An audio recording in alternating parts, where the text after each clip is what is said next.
Hello everyone, welcome to all in your English lecture.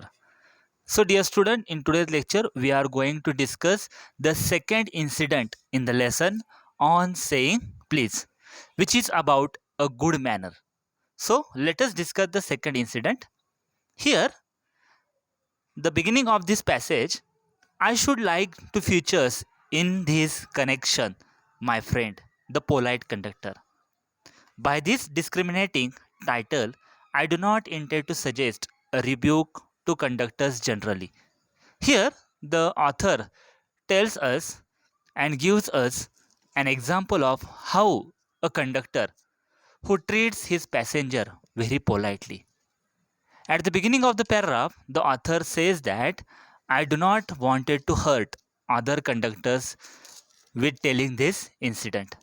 म्हणजेच पॅसेजच्या सुरुवातीलाच author जो writer आहे तो आपल्या सगळ्यांना एका कंडक्टरविषयी आपल्याला एक इन्सिडेंट आपल्याशी शेअर करणार आहे. तो जो कंडक्टर आहे त्याचा जो पॅसेंजरशी त्याचा बिहेवियर आहे तो व्हेरी पोलाइटली म्हणजे अत्यंत नम्रपणे तो पोलाइटली काय करत असतो, त्याच्या पॅसेंजरला तो बिहेव करत असतो. पण हा इन्सिडेंट सांगत असताना त्याला इतर कंडक्टरची मन दुखवायची नाही आहेत. सुरुवातीला तो कन्फ्युज करतो की I do not wanted to hurt the other conductors with telling the incident. हा इन्सिडेंट सांगत असताना मला अदर कंडक्टरला अजिबात हर्ट करायचं नाही. On the contrary, I am disposed to think that there are a few classes of men who come through the ordeal of very trying calling better than bus conductor do. Here, the author says that the work of a conductor is very difficult and they have to face a lot of difficulties every day. Here, the word ordeal means difficult. इथं आपल्याला ordeal हा शब्दाचा अर्थ काय, difficult आहे. आणि यामध्ये आपल्याला समजतं की कंडक्टर हा एक वेगळा असा वर्क क्लास म्हणजे नोकर वर्ग असा वेगळा आहे की त्यांना सतत कंटिन्युअसली त्यांचा हा जॉब कसा असतो, डिफिकल्ट असतो. सतत पॅसेंजरमध्ये त्यांना अनेक गर्दीच्या पॅसेंजर ज्यावेळेस बसमध्ये चढतात त्या गर्दीमध्ये त्यांना जो त्यांची ड्युटी असते ती खूप डिफिकल्ट असते. So the writer tells us here and there you will meet an unpleasant specimen who regards the passenger as his natural enemies, as a creature whose chief purpose to the bus is to cheat him, and who can only be kept reasonably honest by a loud voice and an aggressive manner. Then the author says that when the passenger who travel by bus, they constantly think that the passenger in front of him is the natural enemy. त्यामुळे conductor जे आहेत त्यांना जे समोरचा जो passenger आहे तो त्यांना एक नैसर्गिक त्यांचा एक शत्रू असल्यासारखं त्यांना वाटतं. And they are sitting in the bus just to cheat him. आणि हे जे पॅसेंजर आहेत ते सतत कंडक्टरला चीट करण्यासाठीच बसमध्ये बसलेले आहेत असं त्यांचा पॅसेंजरविषयी गैरसमज असतो. So the conductor think that if he get angry or shout on them, then they will calm down, otherwise they will hurt him. त्यामुळे कंडक्टरला असं वाटत असतं की जर पॅसेंजरवरती आपण जर रागवलो नाही तर ते आपल्याला इजा पोचू शकतात, ते आपल्याला चीट करू शकतात, विदाऊट तिकीट ते प्रवास करू शकतात. त्यामुळे कंडक्टर त्यांचा जो स्वभाव आहे तो एकदम पोलाइटनेस न वापरतात सतत ते काय करत असतात, रूड बिहेवियर पॅसेंजरशी करत असतात. असं जे अदर कंडक्टर्स आहेत त्यांचा जो नॅचरल शत्रू आहे जो पॅसेंजर यांच्याशी ते अशा पद्धतीने उद्धटपणे का वागतात, कारण त्यांना तसं वाटतं की हे जे पॅसेंजर आहेत तेच कंटिन्युअसली काय करत असतात, कंडक्टरला चीट करण्यासाठीच दे ट्रॅव्हल बाय बस. किंवा मग त्यामुळे लाऊड व्हॉईस केल्यानंतरनं ॲग्रेसिव्ह मॅनर दाखवल्यानंतरनं ते जे प्रवासी आहेत ते व्यवस्थितरित्या त्या बसमध्ये प्रवास करत असतात. Then but this type of rarer than it use to be, but we really see there is a rarely case happen in that bus. पण अशा जे केसेस आहेत ते खूप रेअरली घडताना आपल्याला पाहतात. कंटिन्युअसली सगळेच पॅसेंजर लबाड असतात किंवा चीट करण्यासाठीच बसलेले असतात असं नाही, काही एखाद दुसरा अपवाद त्यामध्ये आपल्याला पाहायला मिळतो. Then the writer says that I fancy the public owes much to underground railway company which also runs the buses for insisting on a certain standard of civility in its servants and taking care that standard is observed. Then the writer says that the worker should thank the underground railway company which provided bus service along with the railways. म्हणजे इथे एक अशी company दाखवलेली आहे की जो underground railway company आहे ती कंटिन्युअसली बस सर्व्हिसेस तर पुरवतेच, रेल्वे सर्व्हिसेस पण पुरवते आणि लोकांना जास्तीत जास्त बसच्या माध्यमातून किंवा ह्या ज्या सोशल जे ट्रान्सपोर्टेशन आहे ह्या ट्रान्सपोर्टेशनच्या माध्यमातून लोकांना आणि त्या ज्या नोकर वर्ग आहे कंडक्टरसारखे ह्यांना ते सतत चांगल्या पद्धतीने सर्व्हिस देण्याचं काम हे अंडरग्राऊंड रेल्वे कंपनीज करत असते. Then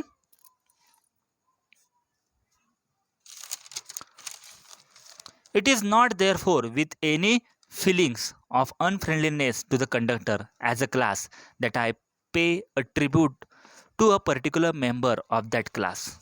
Then the writer again says that I do not want to blame other conductors by praising the story, by telling the story of that conductor.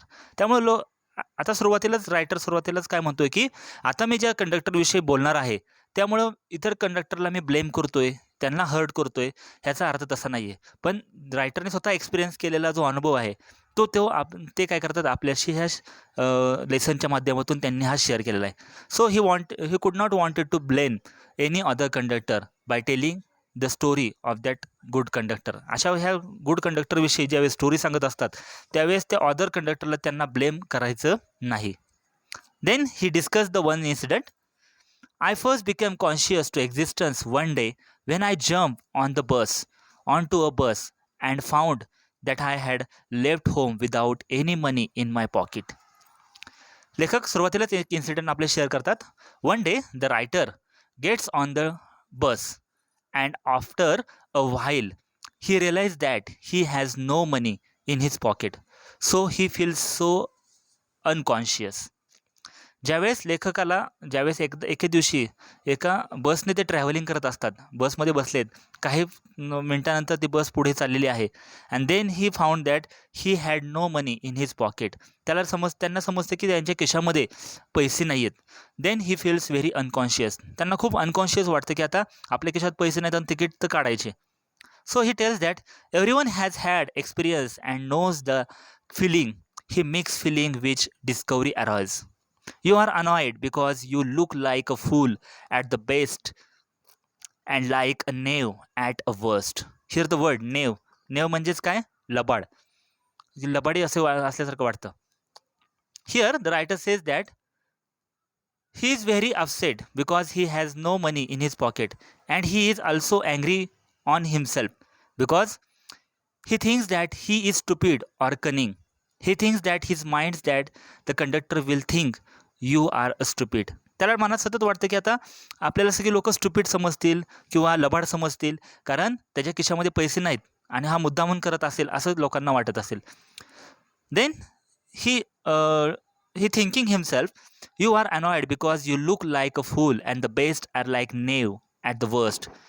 You would not be at all surprised if the conductor eyed you coldly as much as to say yes. त्यामुळे त्याला वाटतं की the conductor will think that you are stupid or cunning and he does not agree with you. He will tell you that he knows such old tricks. त्यामुळे त्याला असं वाटतं की आता कंडक्टर त्याच्या नेहमीच्या स्टाईलने आता पॅसेंजरच्याकडे पैसे नसेल तर तो त्याच्यावरती अँग्री होणार, रागवणार आणि त्याला बसमधनं बाजूला काढणार असं त्याला वाटते. And also he tells him he know that the old tricks. त्याला माहिती आहे की आता कंडक्टर काय म्हणणार की मला ह्या ओल्ड ट्रिक्स सगळ्या माहिती आहेत, कसं बनवायचं कंडक्टरला कसं बनवायचं हे त्याला माहिती आहे. त्यामुळे तो आपल्याला काय करणार आहे, now he know the old tricks and he will tell you to get off the bus. त्यामुळे आता कंडक्टर काय करणार आहे, कंडक्टर ज्यावेळेस ह्या रायटरच्या जवळ येईल आणि त्यावेळेस त्याला कळेल की ह्या ज्या ओल्ड ट्रिक्स आहेत त्या बनवाबनवीची उत्तर आहेत ही न सांगता काय करेल, तो त्याला त्या बसमधनं बाहेर हाकलून देईल असं त्याच्या माइंडमध्ये हे विचार चाललेले आहेत. And even if the conductor is good fellow and lets you down easily, you are face with the necessity of going back and the inconvenience perhaps of missing you train or your engagement.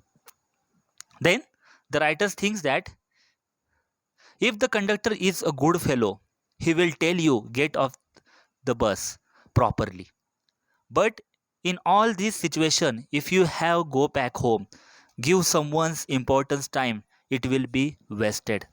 पण जर तो conductor जर behaviour त्याचा चांगला असेल, तो त्याला आपल्याला काय करेल, बस थांबवून आपल्याला त्या बसमधनं बाजूला काढेल किंवा बसमधनं त्याला बाहेर काढेल.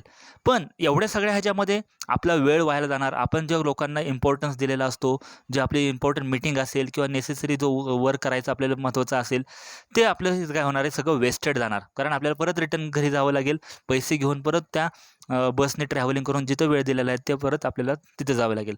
So he thinks lot of imaginations.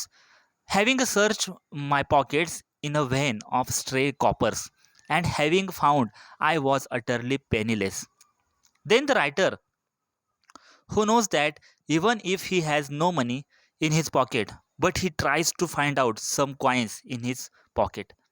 त्याला माहिती आहे खिशामध्ये पैसे नाही आहेत, तरी सुद्धा तो खिशामधनं काही कॉपर्स, कॉपर्स म्हणजे काही चिल्लर्स, म्हणजे लईस अमाऊंट असते, लो अमाऊंट जे असते, कमी पैसे म्हणजे चिल्लर जे आपले असते का खिशामध्ये, ते पैसे शोधण्याचा तो प्रयत्न करत असतो. And he think that he has no money in his pocket. त्याला समजते की खिशामध्ये त्याच्या कसलेही पैसे नाहीत. Then I told Copper's coin of low, the conductor with as honest face as I could assume value, that I couldn't pay the fare and must go back for money. Then the writer thinks that, so he tells the conductor that I forgot my money at home and I don't have the ticket money. Now I have to go back home to get the money. त्याने आता writer डोक्यामध्ये विचार करतो, ज्यावेळेस conductor त्याच्या जवळ येईल आणि त्यावेळेस तो तिकिटाचे पैसे मागेल, त्यावेळेस तो त्याला खरं सांगेल त्याच्या खिशामध्ये पैसे नाहीत, चुकून माझ्याकडून घरी विसरलेत आणि मला आता हे तर असेल त्या जागेवरती माझी ही बस थांबवा, मी माझ्या घरनं पैसे घेऊन परत एकदा ट्रॅव्हलिंग करतो, असं त्या कंडक्टरला म्हणणार, असा विचारात तो होता. बट जसं पण एक वेगळीच घटना इथं घडताना आपल्याला पाहायला मिळते. Oh, you needn't get off that all right, said he. But the conductor who tells politely to the writer, and he tells him that you don't have to get down. तो म्हणतो की डायरेक्ट तुम्हाला ह्या बसमधनं उतरायची काही गरज नाही. All right said I, but I haven't copper on me. तो डायरेक्ट त्याला रायटर त्या कंडक्टरला म्हणतात की माझ्या खिशामध्ये कसलेही पैसे नाही आहेत, त्यामुळे मला तुम्ही गाडी थांबवून इथं उतरू शकता. पण जो कंडक्टर आहे, तो कंडक्टर त्या रायटरला म्हणतो, you don't have to get down, I will pick up your ticket wherever do you want to go. तो म्हणतो की तुम्हाला जिथं जायचं आहे तिथं तुम्ही तिकीट द्यायला तयार आहे. And he handle his bundle of tickets with the air of a man who was prepared to give me a ticket for anywhere from the Bank of Hong Kong. So the conductor who tells the writer, you don't have to get down, I will pick up your ticket wherever you wanted to go. तो conductor त्या रायटरला म्हणतो की तुम्हाला उतरायची काही गरज नाही आहे, तुम्हाला जिथं पाहिजे तिथं मी तिकीट द्यायला तयार आहे. Saying the bundle of tickets flies in the air. असे बंडल तो हवेमध्ये, बंडल ते तिकिटाचा बंडल आहे तो हवेमध्ये उडवत तो म्हणतो की तुम्हाला जिथं पाहिजे तिथं मी तुम्हाला सोडायला तयार आहे. In front of the author and he is ready to take the author anywhere from city bank to हाँगकाँग. कारण ती बस कुठं जाणार होती, सिटी बँकेपासून ती हाँगकाँगपर्यंत चालली होती. त्यामुळे रायटरला, जो कंडक्टर आहे तो रायटरला हाँगकाँगपर्यंत कुठेही तो नेऊ शकत होता. त्यामुळे तुम्हाला जिथं पाहिजे तिथं उतरू शकता, तुम्हाला मी तिकीट द्यायला तयार आहे. Then I said it was very kind of him and told him wherever I wanted to go. And as he gave me a ticket, I said, but where shall I send the fare? The author tells him where he wanted to go. Author त्या जो conductor आहे त्या conductor direct म्हणतो की ज्या ठिकाणी जायचं त्या ठिकाणाचं तो नाव सांगतो. The bus conductor gives a ticket to the writer. And then the writer asks him, where shall I send the fare? ज्यावेळेस तो कंडक्टर त्या रायटरला तिकीट देतो त्यावेळेस तो म्हणतो की ह्या तिकीटची जी अमाऊंट आहे, ज्या तिकीटचं जे भाडं, जे बसचं जे तिकीटचं जे भाडं आहे ते तुम्हाला मी परत कधी देऊ, असं तो विचारतो. Oh you will see me some day, all right, he said cheerfully. He cheerfully happily turned to go. The conductor happily tells him to give it to me when we meet again. तो conductor direct त्याला म्हणतो की आपण ज्यावेळेस पुन्हा कधी भेटू त्यावेळेस तुम्ही मला त्याचे पैसे देऊ शकता.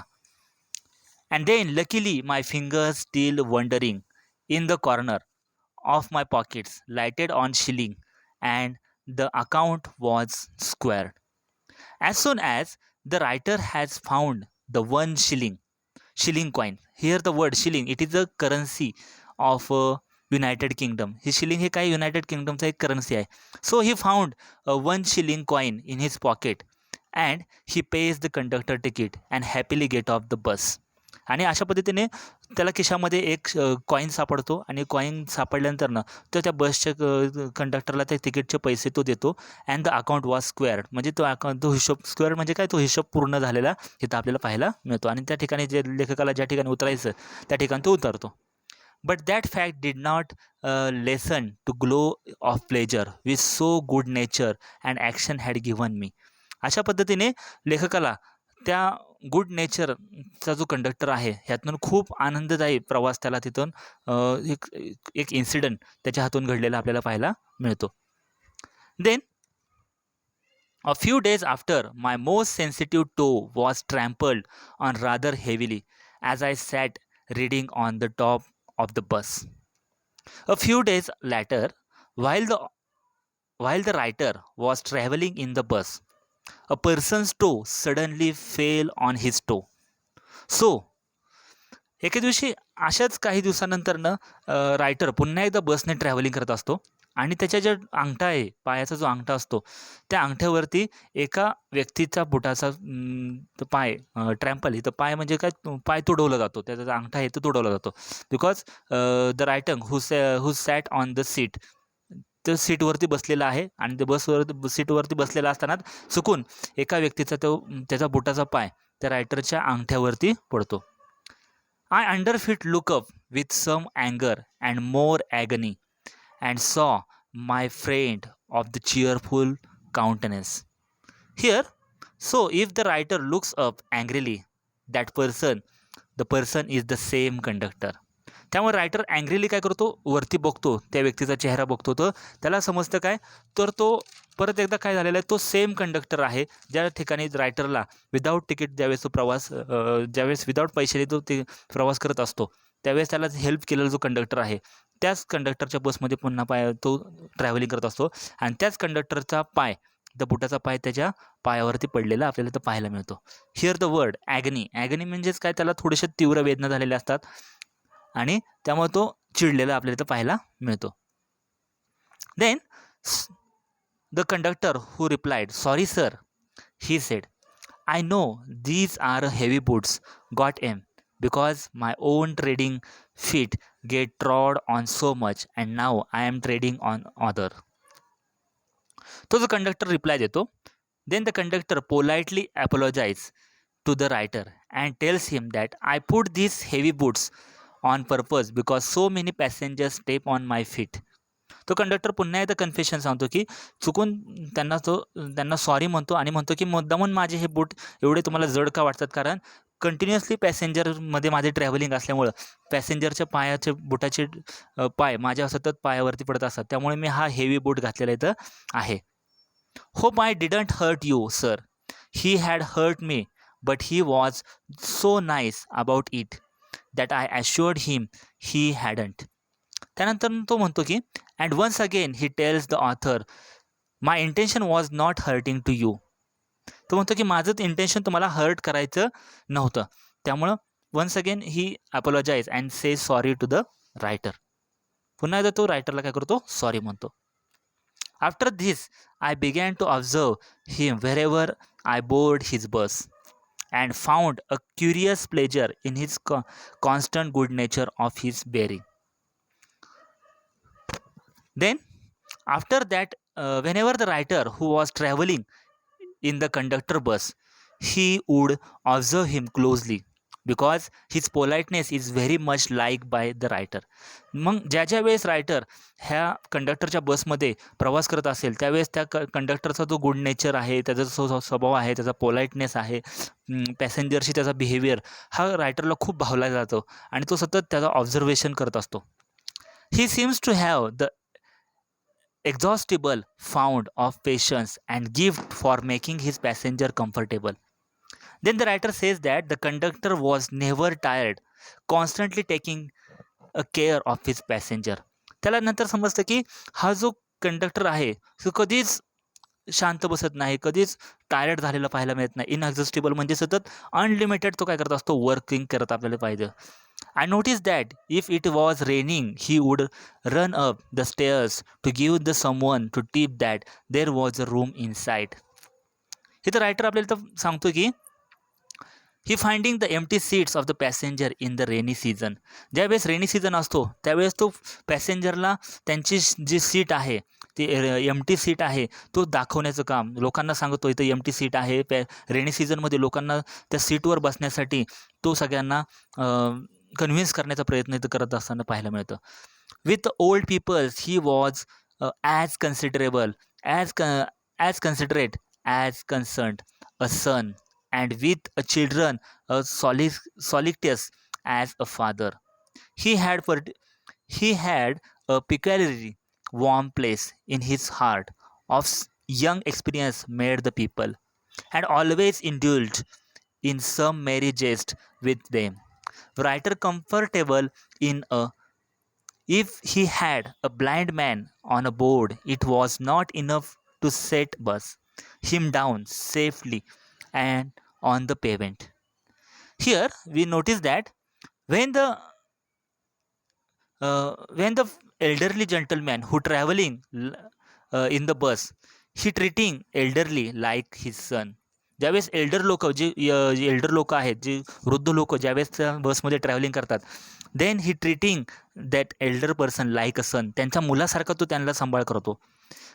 And caring for the children like a father. ज्यावेळेस चिल्ड्रन त्या बसमध्ये प्रवास करत असतील त्यांना एका वडिलांसारखं त्या मुलांची काळजी घेताना आपल्याला पाहायला मिळतं. Chatting among the youth and sending the blind passenger in their safely place. आणि ज्यावेळेस यंगस्टर ज्यावेळेस त्या बसमध्ये बसतील त्यांच्याशी गप्पा गोष्टी करणारा हा कंडक्टर. ज्यावेळेस ब्लाइंड पॅसेंजर ज्यावेळेस त्या बसमध्ये ट्रॅव्हल करत असतात त्यांना सेफ्टी प्लेसमध्ये ज्यावेळेस कंडक्टर त्यांना खाली उतरून त्या सेफ्टी प्लेसमध्ये ज्यावेळेस फुटपाथवर पेमेंटवरती त्यांना ज्यावेळेस तो पोचवण्यात तिथपर्यंत तो त्यांना सर्व्हिस देण्याचं काम करतो. म्हणजे अशा प्रत्येक एजमध्ये तो परफेक्टली फिट झालेला आपल्याला इथं पाहायला मिळतो. He would call the bill in a front to wait while he took him across the road or round the corner or otherwise safely on his way. ज्यावेळेस एखादा ब्लाइंड पॅसेंजर बसमधून खाली उतरत असेल त्यावेळेस तो त्या बिल म्हणजे ड्रायव्हरला त्या कोपऱ्यावरती थांबायला सांगतो आणि तो त्या ब्लाइंड पर्सनला तो रस्ता क्रॉस करून त्यांना त्या ज्या ठिकाणी जायचं आहे त्या ठिकाणी तो त्यांना रस्ता क्रॉस करून तिथं सोडतो आणि मग रिटर्न परत एकदा बसमध्ये येतो. In short, I found that the irradiate such an atmosphere of good temper and kindness that a journey with him was lesson a natural courtesy and good manner. त्यामुळे लेखकाला ह्या इन्सिडेंटमधून ह्या प्रत्येक ज्या वेळेस तो ट्रॅव्हल त्या बस कंडक्टरच्या बसमध्ये करतो त्यावेळेस त्याला ह्या गुड टेम्परचं, काइंडनेसचं आणि गुड मॅनरचं सतत त्याला दर्शन इथं झालेलं आपल्याला पाहायला मिळतं. असं गुड बिहेवियर केल्यानंतरनं आपली लाईफ कशी इझिली मूव्ह होते without any tension, without any tiredness. The conductor who continuously work with the passenger आणि प्रत्येक एज ग्रुपमध्ये तो कसा मिक्सअप होतो हे आपल्याला इथं पाहायला मिळतं. कारण त्याचा बिहेवियर काय आहे, गुड मॅनर आहे, त्याचं पोलाइटनेस चांगला असल्यामुळं सतत सगळ्या लोकांशी तो पॅसेंजरशी तो गुड बिहेव केल्यामुळं त्याची लाईफ एकदम इझिली कशी तो लाईफ कशी एन्जॉय करतो हे आपल्याला ह्यामधून पाहायला मिळतं. So dear student, we have stopped here. The remaining part of the lesson we will discuss in next lecture. So thank you.